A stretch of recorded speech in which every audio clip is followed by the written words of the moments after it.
जहां शीशले निज करतल पर युद्ध किया करते हैं और मान के धनी प्राण धनवार दिया करते हैं।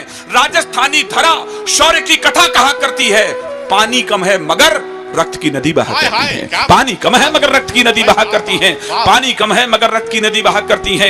तो राणा पुत्र अमर सिंह भीम मेवाड़ वंश गौरव थे, चूड़ावत शक्तावत मानो शत्रु को रौरव थे, किंतु हरावल दस्ते में बस चूड़ावत लड़ते थे। शक्तावत यह देख देख कर मन ही मन कुड़ते थे।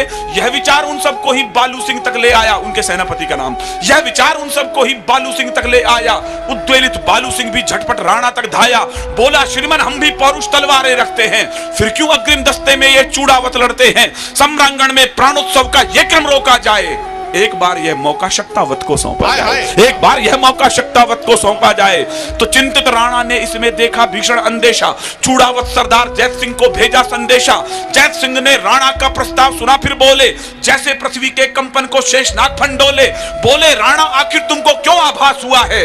क्या चूड़ावत तलवारों से उठ विश्वास गया है, क्या चूड़ावत तलवारों से उठ विश्वास गया है। आप कहें तो बैरी दल से धरा पाट कर रख दूं, एक लिंग की कसम चरण में शीश काट कर रख दूं।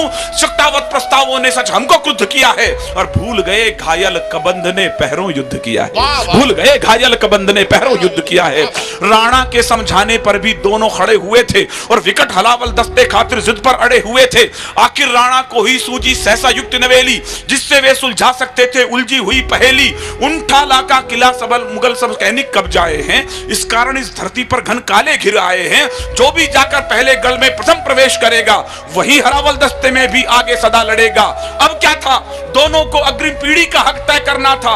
लड़ना क्या था, उन्हें मौत को जाकर ही वरना था। पूरी रात युगल योद्धाओं को तलवारें भाई, और उधर चिंतित राणा को नींद नहीं थी आई। भोर हुई, रणभेरी गूंजी और दुंदभी बोली, मेवाड़ी सुत चले खेलने आज खून की होली। आज नहीं निर्णय होना था हार और शुभ जय का। मुझे खामोशी खल जाएगी यदि इस कविता में आपको यह लाइन समझ में नहीं आई तो। आज नहीं निर्णय होना था हार और शुभ जय का, आज सही अंतर होना था केवल विजय विजय का। आज सही अंतर होना था केवल विजय विजय का। आज सही अंतर होना था केवल विजय विजय का। मृत्यु दुल्हन की खातिर दो दूल्हे खड़े हुए थे, कौन वरेगा उसे प्रथम इस जिद पर अड़े हुए थे, कौन वरेगा उसे प्रथम इस जिद पर अड़े हुए थे। और इधर धरती पर अर्थी अग्रिम सजी पड़ी थी, और इधर धरती पर अर्थी अग्रिम सजी पड़ी थी। पहले किसको वरूं इसी उलझन में मृत्यु खड़ी थी, पहले किसको वरूं इसी उलझन में मृत्यु खड़ी थी। तो भिड़ने लगे काल से खुलकर वीर सुभट अभिमानी, लगी रक्त से खप्पर भरने काली और भवानी। एक एक कर दोनों योद्धा अरिदल काट रहे थे, और दोनों योद्धा दुश्मन सर से भूतल पाट रहे थे। सहसा बालू सिंह का हाथी मुख्य द्वार पर आया, सहसा बालू सिंह का हाथी मुख्य द्वार पर आया। भाले जैसी देख नुकीली कीलों को चकराया, बार बार टक्कर की खातिर जो आगे बढ़ता था उतना ही वो कील भयंकर देख देख हटता था। तो बालू सिंह हाथी से कूदा, दरवाजे पर आया, खड़ा हो गया, कील पकड़कर छाती पर चिल्लाया, कहा महावत से हाथी को सीने पर आने दो और सभी शक्तावत वीरों को अंदर जाने दो, और सभी शक्तावत वीरों को अंदर जाने दो, और सभी शक्तावत वीरों को अंदर जाने दो। कहा महावत ने स्वामी ये कैसे अनर्थ कर दूं, जिसका खाया अन्न उसी के तन पर बर्छी धर दूं। बालू बोला वीर व्यर्थ मत नाहक समय गवाओ, समय आ गया मातृभूमि का बढ़कर कर चुका हो, समय आ गया मातृभूमि का बढ़कर कुछ चुका हो। विवश महावत ने हाथी तब आगे बढ़ा दिया था, और बालू सिंह ने भी सीना कीलों पर अड़ा दिया था, और हाथी ने मस्तक की टक्कर मारी जो प्रलयंकर, दरवाजे गिर गए किले के करते शोर भयंकर।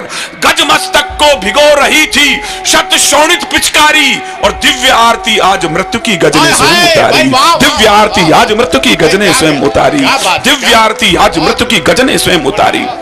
बालू सिंह का हाथी घुस रहा है, उसकी पीढ़ी को हक मिलने वाला है कि अब हमेशा वो आगे लड़ेगा। उधर जैत सिंह भी रण में इतिहास नवल गढ़ता था, बना शत्रु को काल सर्प वो कंगूरे चढ़ता था। जो ही वीर सीढ़ियों से चढ़ कंगूरे तक आया, गोली लगी वक्ष पर सहसा वीर धरा पर आया। सोचा अगर किले में बालू पहले प्रथम प्रवेश करेगा, वो ही सदा हरावल दस्ते में भी आगे सदा लड़ेगा। लगी तनिक ना देर उसे भीषण निर्णय लेने में, मैं पूरे जनसमूह का ध्यान चाहता हूं कि शीश कलम करके ही कोई कर्ज अदा करता है और कलम के लिए विषय वो नए नए धरता है। युद्ध देव को जब शोणित का पुण्य अर्घ चढ़ता है, तब जाकर ही सैनिक जय के पथ पर कुछ बढ़ता है, तब जाकर ही सैनिक जय के पथ पर कुछ बढ़ता है। लगी तनिक ना देर, कैसे घुसा जैत सिंह अंदर, लगी तनिक ना देर उसे भीषण निर्णय लेने में, विजय सुनिश्चित लगी उसे निज शीश काट देने में। तो उन ठाला का किला अजब ये घटना देख रहा था, एक वीर निज शीश काटकर अंदर फेंक रहा था, एक वीर निज शीश काटकर अंदर फेंक रहा था, एक वीर निज शीश काटकर अंदर फेंक रहा था। तो काल ठिठक कर रुका, काल ठिठक कर रुका, स्वयं ये उसको दृश्य नया था। किसको लिखूं महान, सोच में पड़े इतिहास गया था, किसको लिखूं महान, सोच में पड़े इतिहास गया था।